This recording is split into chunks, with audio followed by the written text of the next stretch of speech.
Hello everybody and welcome back. Welcome back indeed to question number 14 on the 7th grade Gauss from the year 2003. A box contains 14 discs, each colored red, blue, or green. There are twice as many red discs as green discs and half as many blue as green. How many discs are green?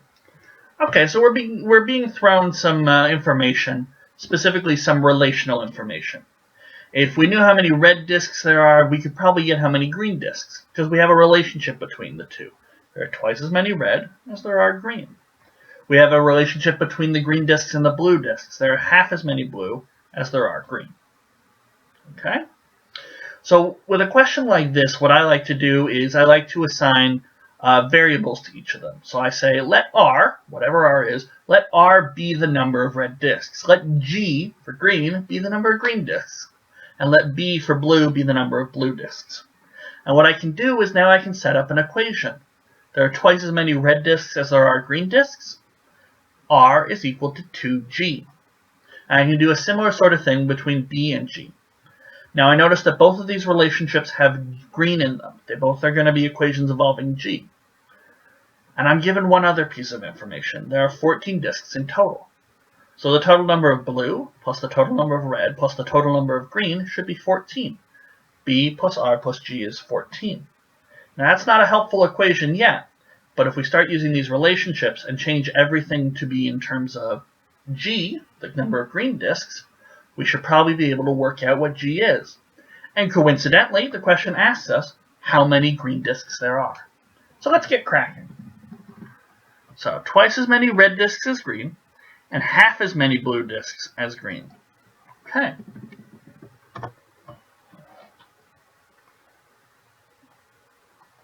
So let R equal the number of red discs. Are they using disc with a K or disc with a C? Disc with a K, okay. We're going to let G equal the number of green discs. And B equal the number of blue discs. Okay. So one of the things we know is all the discs together, there are 14 of them. I don't know what R is, or G, or B, so it's kind of hard to work with this one. But I'm also told that the number of red discs is twice the number of green discs. So now I have a nice, clean, crisp equation here. Okay. I also know that the blue discs, there's half as many blue discs as there are green discs. Okay. So that one's a little harder to parse. So if English isn't your first language, that might be a little bit a source of a little bit of trouble there for you.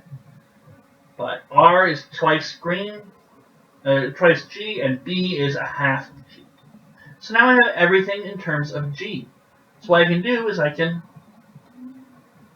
sub in. If I wanted to, I could name these equation 1, equation 2, equation 3. So I could sub these into equation 1. R, every time I see an R, I replace it with a 2G. Every time I see a B, I replace it with a half G. And I get 14. So all of these have a G. We can take out a factor of G. G times 2 plus, there's secretly 1 G's here, plus a half, is equal to 14. Okay? So 2 plus 1 plus a half, that's actually 3 halves. Or another way of writing that is 7 halves. Because I don't like mixed fractions, I like to keep them all together.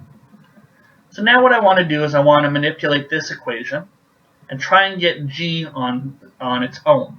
G all by itself. Okay? So I read this aloud. G times 7 halves is equal to 14. I have to undo that 7 halves. So to do that, I divide both sides by 7 halves. Okay? These 7 halves are going to cancel out. I'll be left with G on this side. But now I've done 14 divided by 7 halves. 14 divided by a fraction. And when we divide by a fraction, we invert and we multiply. So 14 times 2 over 7. 14 times 2, that's 28, so we've got 28 over 7. 28 divided by 7, why, that's just 4. So G, the number of green disks, is 4. Now we're asked how many green disks there are. So we can confidently say our answer is B, 4. But if we wanted to, we could double check that this G value makes sense. How many red disks are we going to have? We're going to have 2 times G. That's 2 times 4, and that's 8 red disks. How many blue disks are we going to have? We're going to have half as many as G. So half of 4, a half times 4, why, that's just 2. And we can double check R plus G plus B is 8 plus 4 plus 2. That's 12 plus 2. And that is indeed 14. So we double checked our work. We made sure our algebra made sense and that these numbers do satisfy all the equations. So G equals 4 makes sense here. And that gives us our answer of B. So that was question number 14. I liked it. And in the next video, we're going to take a look at question number 15. So thank you guys for watching, and I hope you continue to watch and continue to take a look at this contest in particular. We're going to take a look at question number 15, and I'll see you there.